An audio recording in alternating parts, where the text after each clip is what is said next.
de passadores de espírito, e não simplesmente a menina ou o rapaz do grupo jovem. Eu sempre vou bater nessa tecla que você tem que despertar para quem você é. Você é muito mais do que você talvez imagine ser. Porque a própria Bíblia diz assim: assim como pensei, sucederá. Não é assim? Então, o que vai suceder é mediante aquilo que eu penso.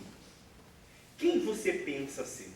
Bom, Gideão, ele pensava diferente do que aqueles 32 mil homens. Sim ou não? Porque enquanto todos se escondiam na caverna, aonde estava o líder? Malhando o trigo. Para pensar. Você sabia que quem malha o trigo não é o homem? É o boi. O responsável para malhar trigo é o boi. A revolta porque o boi, ele vai andando, pastando, e aí atrás do boi vai um pedaço de tábua. Os que foram a Israel viram isso, que vai esmigalhando o trigo, vai debulhando, vai malhando o trigo, para separar o trigo do joio, para poder soltar a semente. Gideão estava ali tão revoltado que ele era um touro bravo. Quando Gideão colocou o boi no altar, ele estava se colocando no altar, porque quando Deus o encontrou, ele estava no lugar de quem? Do boi. Está me entendendo? Então, quando Gideão foi colocar o boi no altar, ele já estava o quê? Se colocando, porque Deus encontrou em Gideão o próprio sacrifício, no momento que estava ali malhando o trigo. Por isso disse: o Senhor é contigo, homem valente. E a resposta, essa resposta é que eu sempre gosto de lembrar disso, quando ele diz: se o Senhor é conosco, então por que nos sobreveio tudo isso? Ou seja, olha o papel do real líder, de não aceitar em hipótese alguma a imposição do diabo e até mesmo um conforto. Porque, querendo ou não, Gideão recebeu uma palavra de conforto. Eis aí o perigo, no momento em que eu e você entramos nessa zona chamada zona de conforto. É a hora em que o obreiro, a obreira, o jovem, o membro, o pastor, o bispo, as esposas, entram nessa zona de conforto acreditando que não é mais necessário se revoltar mediante a sua situação.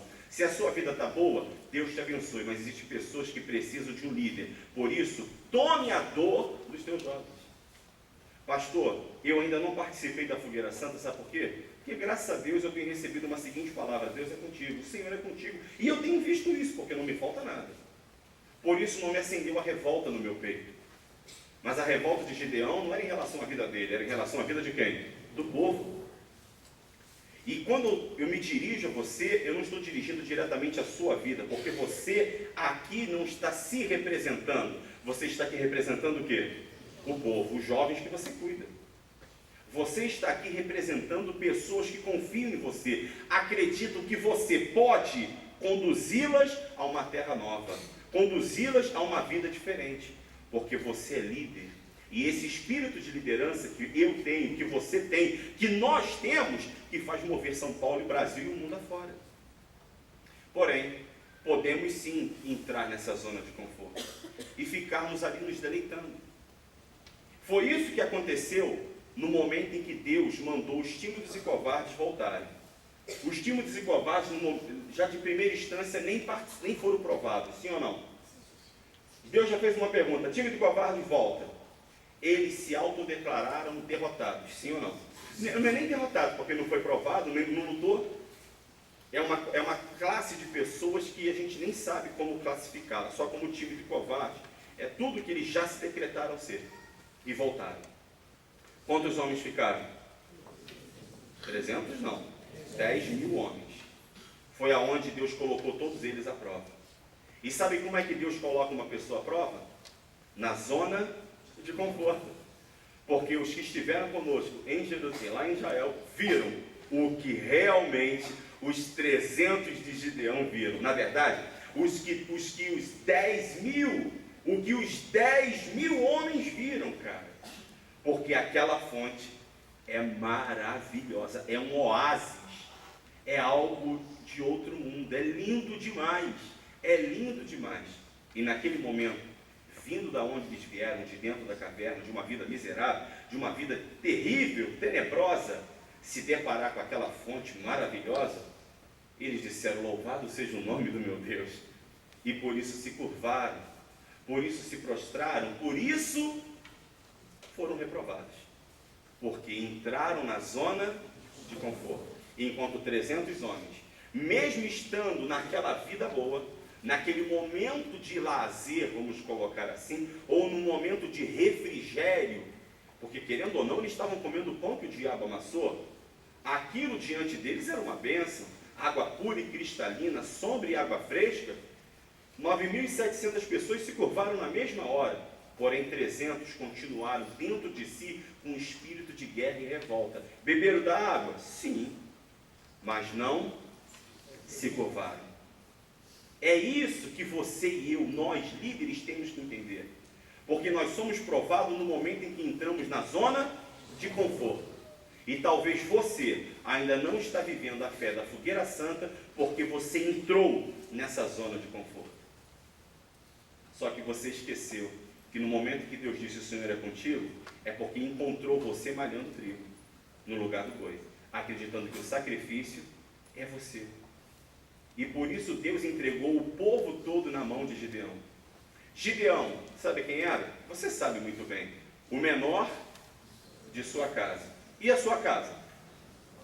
A mais pobre de Manassés, não é isso? Ou seja, Gideão não tinha nem mesmo dentro de casa boas referências. Dentro de casa, ele era o pior de todos. Mas olha quem é que Deus escolhe. Deus escolhe as coisas loucas desse mundo para poder envergonhar as que se acham alguma coisa.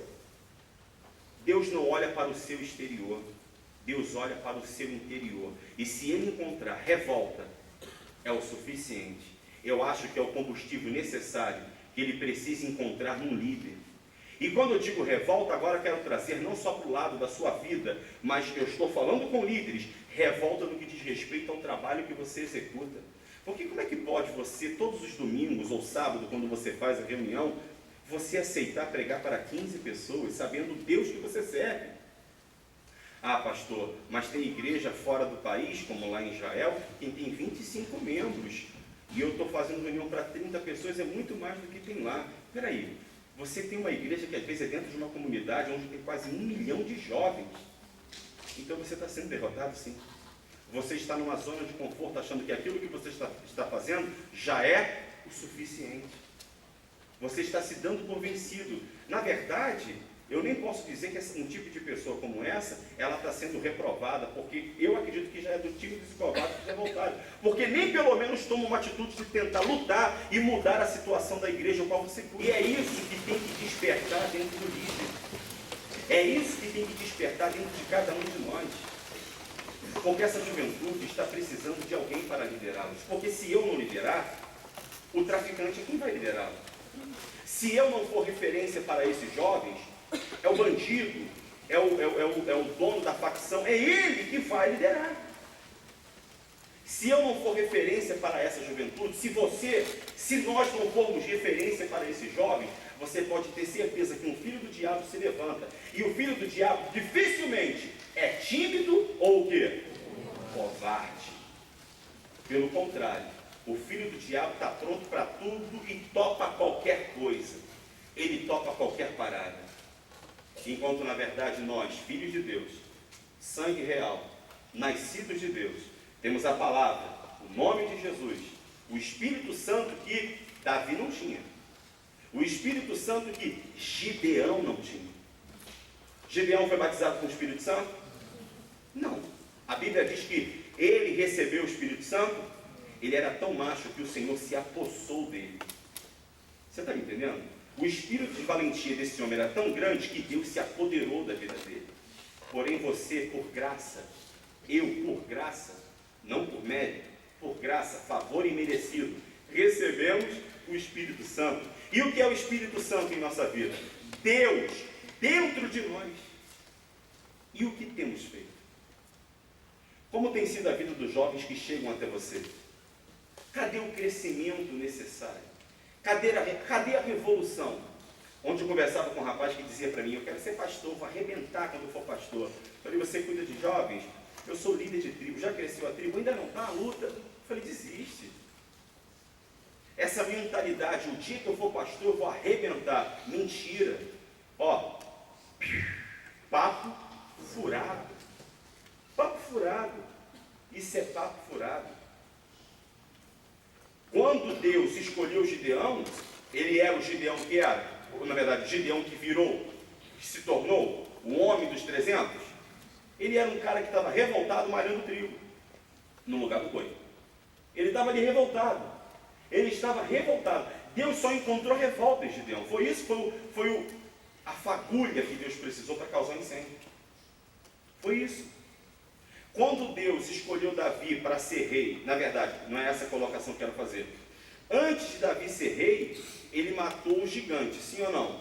Matou ou não matou? Ou ele matou o gigante depois que foi levantado a rei? Consagrado a rei? Ah, tá bom. Antes de matar o gigante, ele tinha feito o que também? Vencido o leão e o urso. Cara, é antes. O que nós temos que fazer não é quando eu for, isso não existe. É agora.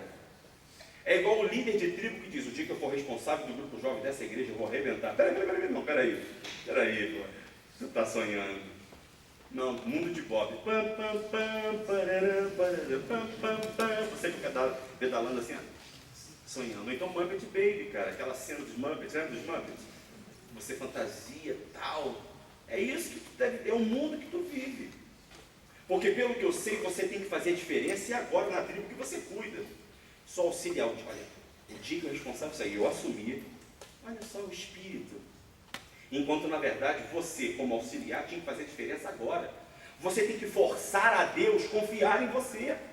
Porque Gideão forçou a Deus libertar aquele povo. Porque o povo estava há quanto tempo sofrendo na escravidão?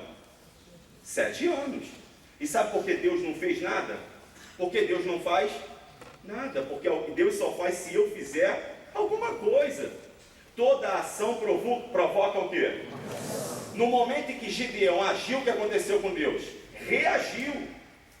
Deus reagiu de uma maneira sobrenatural, porque falou assim, é muita gente que está contigo, eu vou provar que eu sou tanto com você, por causa da revolta que você tem, que vou livrar Israel das mãos do Medianita com 300 homens. Isso é muito loucura, rapaz. Isso é loucura. É como se nós pegássemos agora o Morumbi lotado com 80 mil pessoas. 80 mil pessoas.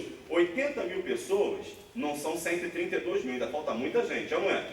Vamos encher o Morumbi e o Pacaembu. Aí eu pego 300 pessoas e falo assim,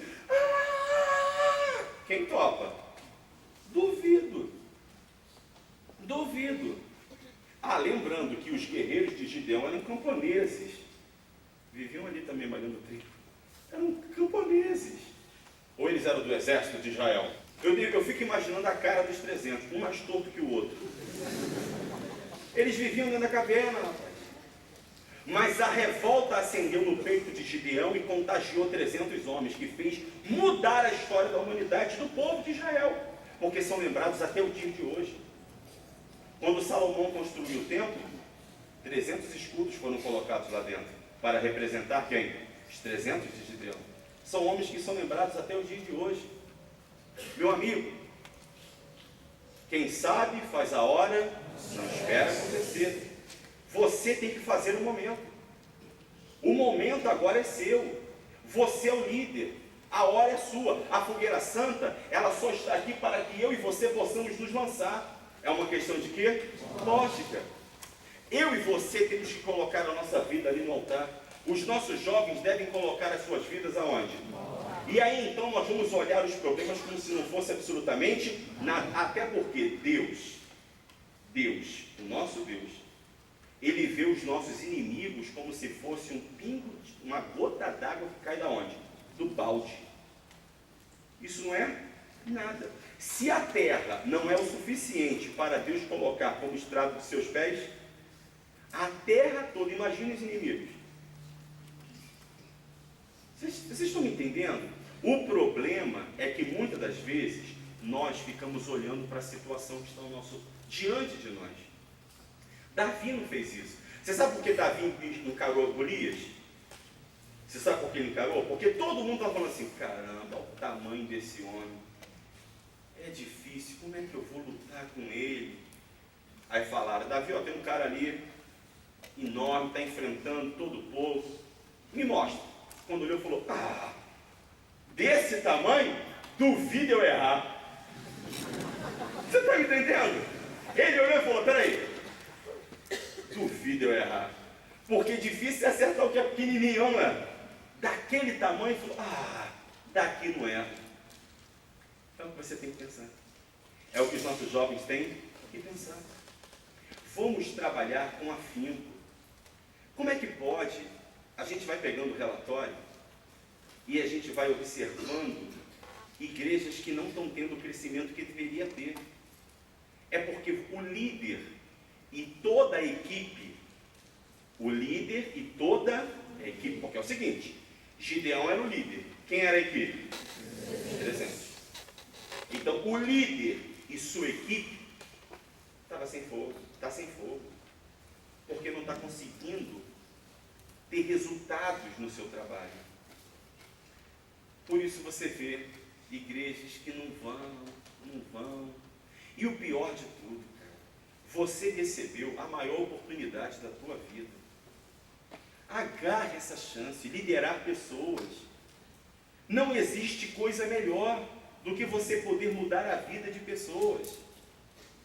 Rapaz, eu sempre procurei agarrar as oportunidades que me foi colocada, e quando não tem, eu arrumo uma oportunidade, porque também de vez em quando tem que cavar as oportunidades, porque existem riquezas que na verdade as riquezas estão encobertas e escondidas, não é assim? Se está encoberto e escondido, tem que fazer o quê? Cavar. Então tem coisas na nossa vida que eu tenho que cavar, e para cavar requer o quê? Sacrifício, esforço. Por isso que o reino dos céus é tomado pelo quê? Alguém entra no céu de mão beijada? Tipo assim, vamos pro céu. Vamos pro céu, vamos pro céu, vamos pro céu, vamos pro céu. Eu vou pro céu, aquela fila, tudo. Vai ser desse jeito? Irmão, Deus vai botar um anjo daqueles bem parrudo, que treinou com o Anderson Silva. O que tu quer? Eu vou. Quando vai? Pro céu. Vai entrar? Não vai. Quando a Bíblia diz que a porta é estreita, é porque primeiro me botaram um cara desse tamanho ali na porta, um anjo mais barrudo que tem, para falar, quero ver passar. Você está me entendendo? É isso, pô. E a gente não pode permitir que os nossos jovens sejam criados de uma maneira sem sacrifício. O cara que você dá uma responsabilidade, ele não faz nada, ele não faz. Ele entra no grupo e ele sai. Não, nós somos passadores de espírito, nós formamos líderes. O Brasil precisa de líderes, de jovens que pensem, jovens que vão usar a fé, a juventude, a força, o vigor que tem para poder mudar a sociedade, para fazer o bem à sua família e a todos que estão ao seu redor. Jovens que vieram marcar a história. Você está aqui de passagem ou veio marcar a história? Então, pô, você tem que marcar a história, fazer história, ao invés de ficar contando história. Tem gente que só conta história. Você não pode ficar o tempo todo contando história, você tem que fazer história. Se fosse reescrito uma Bíblia, teu nome tem que estar ali. Eu fico bom com pessoas falando, se fosse feito uma outra Bíblia, o nome do Bispo Macedo ia estar. E o teu?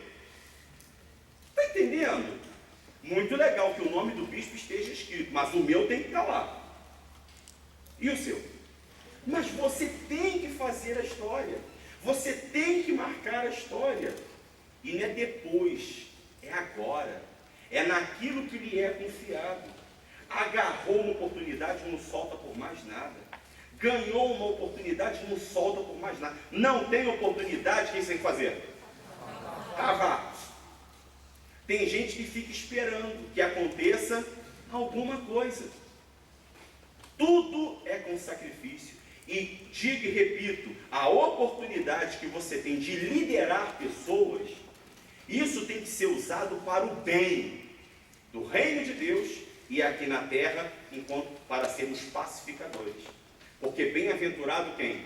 Os pacificadores. E somos nós, esses somos nós que promovemos o quê? A paz. Enquanto está todo mundo aí fazendo o inferno, a Força Jovem promove a paz. É desse jeito que nós temos que trabalhar. E você tem que colocar no seu coração, líder de tribo, é igual o cara diz, eu sou líder de projeto. Ah, tá, tomo conta do esporte. E aí, o que você fez nos últimos 3 meses? Nada. Meu Deus, ele não conseguiu fazer um futebol. Ele é líder do quê? Acho que ele é tipo o Kiko, que ganhou uma bola quadrada e fica quicando assim, ó, a bola é minha. Só ele tem a bola. Ele não faz nada. Eu pergunto, será que Deus está se agradando dessa pessoa? Diz a Bíblia que Deus está a ponto de quê? Vomitar. Deus está a ponto de vomitar. Porque no momento que ele morreu naquela cruz ali, ele dizia, eu acredito em você! Eu acredito em você! Foi isso que ele falou quando ele morreu. Quando Jesus morreu, ele disse, eu acredito em vocês. Eu acredito em vocês. Que hora que ele disse isso? Quando ele disse, por favor, não farem uma besteira. Perdoai, porque não sabe o que faz. Eu acredito neles.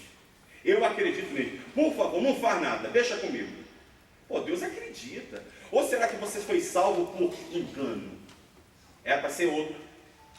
Aí Deus estava assim, eu vou abençoar aquele rapaz. Aí o anjo falou, Jesus, ele, oi. Aí caiu você. Foi assim? Não, só pode ter sido. Jesus estava mirando para poder abençoar uma outra pessoa. Aí é 1, 2, 3 e Jesus. Oi. Aí pum. Errou. Aí acertou. Você foi por um descuido. Aí você fui salvo. Ah, peraí, cara. Nada acontece pelo quê? Por acaso. Você não está aqui de passeio. Você que me acompanha pela videoconferência, você não está aí de passeio. Assuma a posição que você tem, que Deus confiou. Não foi o teu pastor, rapaz. Não foi o teu pastor, não. Foi Deus. Foi Deus que confiou em você. O mesmo Deus que criou os céus, a terra, o mesmo Deus que enviou Jesus, o mesmo Jesus que morreu na cruz, o mesmo Espírito Santo que desceu no cenáculo, está dentro de você. Acredita do que você é capaz. Que você veio para revolucionar e fazer diferença. Você veio para poder levantar 300 de Gideão. 300 pessoas passadoras de espírito. 300 homens, mulheres, jovens que vieram para fazer a diferença. Deus acredita no seu potencial. Agora, por favor, dá uma força. Acredita também. Acredite que você é capaz. Olha para a tua igreja. Pode ser uma catedral. Escute bem você que cuida de catedral. Escute bem você que cuida de catedral. E na sua catedral tem uma sala, aonde é feita a chamada sala de reunião, que cabe 100 pessoas. A igreja cabe 3.000. Mas você está acomodado, escondido na caverna e está levando todos os jovens, sabe para onde? Para a caverna. Porque você coloca 100 jovens lá, encheu e você entrou na zona de quê? De conforto. Na zona de conforto. Quando eu era regional de grupo jovem obreiro como você, eu fazia reunião numa sala que cabia 170 pessoas. Eu falei, o quê? O salão cabe 1.200. Falei, é a última vez que eu faço isso aqui. Mas trabalhei forte com os 12 líderes de tribo. Trabalhamos muito forte. Sabe o que aconteceu? Teve que trocar a reunião das 3, ir para o local que cabe 170 pessoas, e nós colocar mais de 1.200 pessoas lá dentro do salão. E assim sustentamos até o último dia que eu fui tirado do grupo jovem de Nova Iguaçu. Ah, peraí, pô. Fica levando o jovem. Não, vamos para uma salinha. Sabe o que é isso? É pegar o jovem e enfiar dentro da onde? Da caverna. É pegar o jovem e enfiar ele dentro da caverna. Você sabe por que Deus colocou uma catedral no teu bairro? Porque Ele acredita que o povo que está lá vai encher aquela igreja. E acredita em você. Ou não tem jovens o suficiente para encher aquela igreja?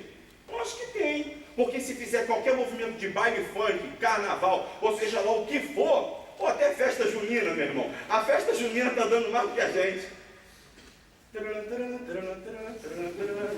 Lotado. E você, a minha fé, e aí não tem nada. A revolta no meu peito se acendeu, a minha igreja está vazia, tá... pô, só sabe ficar ali e não acontece nada, rapaz. Não muda. Só vai mudar. Uma coisa só muda quando eu mudo. Você tem que mudar. E Deus quer entregar algo muito grande para você, rapaz. Será que Deus escolheu o bispo Macedo depois que ele foi consagrado a bispo? Não, agora eu vou consagrar bispo Macedo. Foi assim? Escolheu quando ele era um jovem chamado Edir Macedo, que estava revoltado. E olha o que Deus fez na vida do bispo. Fez ou não fez? Não é notório? Aí o bispo falou, o mesmo que aconteceu comigo pode acontecer com você. Então tem que acontecer.